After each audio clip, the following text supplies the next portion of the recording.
question. C'est pas la question. La question, c'est est-ce que vous souhaitez continuer après 2022 avec Didier Deschamps? Je ne vous répondrai qu'à la question du sélectionneur. C'est votre réponse qui nous intéresse. Moi, je l'ai déjà dit. Non, mais moi, ce serait intempestif au sens propre du terme de vous dire ça. Moi, je dois me battre chaque jour pour réussir ces étapes et je ne suis concentré qu'à cela. Chaque chose en temps voulu. Vous savez, c'est comme pour une compétition.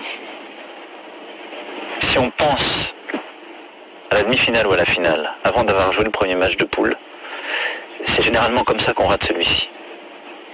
Donc, les Françaises et les Français m'ont donné une mission. Ils me l'ont donnée pour 5 ans. Et je l'ai déjà dit, moi je le ferai jusqu'au dernier quart d'heure. En étant engagé comme je le suis depuis le premier jour, c'est-à-dire au maximum de ce que je peux faire. Et au service du pays. À un moment, la question de mon avenir personnel se posera. Et je la dirai, j'apporterai une réponse en toute franchise. Si je me pose la question maintenant, ça veut dire que je me mets en situation de ne plus faire ce travail dans les prochaines semaines, dans les prochains mois. Donc c'est pour ça que je l'écarte, je comprends votre question. On attend les arrêts de jeu. Oui, on attend le bon moment.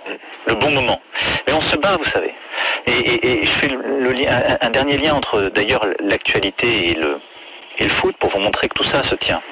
Je disais, on en a parlé tout cet échange, cette compétition va être le moment de retrouver l'enthousiasme, le sport, la fierté, l'unité nationale. Mais dans le même temps, la France, qui est une grande nation de football, elle va retrouver une part de son histoire. Parce qu'on était ce matin avec Gianni Infantino et les équipes de la FIFA.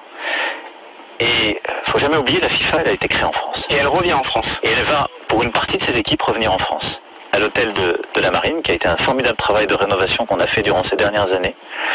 Et c'est pour moi un vrai symbole. Et ça, on le doit à nos joueurs. Et on le doit à nos joueurs de l'équipe de France, mais à tous nos joueurs. C'est que la France reste une grande nation de foot. Et c'est ce qui fait qu'on a réussi à convaincre le staff de venir ici. Les fédérations étrangères seront accueillies à Paris. Et je le dis parce que il y a quelques jours, célébré la France comme première en termes d'attractivité en Europe, pour la 2e année consécutive, malgré la crise. Eh bien, l'attractivité, c'est l'attractivité de notre modèle, notre art de vivre, nos restaurants qu'on vient de rouvrir, nos investisseurs, nos industries, mais c'est aussi le sport, ça en fait partie. Et donc, tous les amateurs de foot peuvent être très fiers que nous sommes redevenus pleinement une grande nation de football, avec une équipe de premier plan championne du monde, une équipe de premier plan qui veut nous ramener l'euro, et avec aussi la FIFA qui revient mettre un pied à Paris. Merci Monsieur le Président de nous avoir accordé cet entretien exceptionnel pour RMC et pour BFM TV. On vous avait quitté le 15 juillet 2018 sous la pluie battante de Moscou.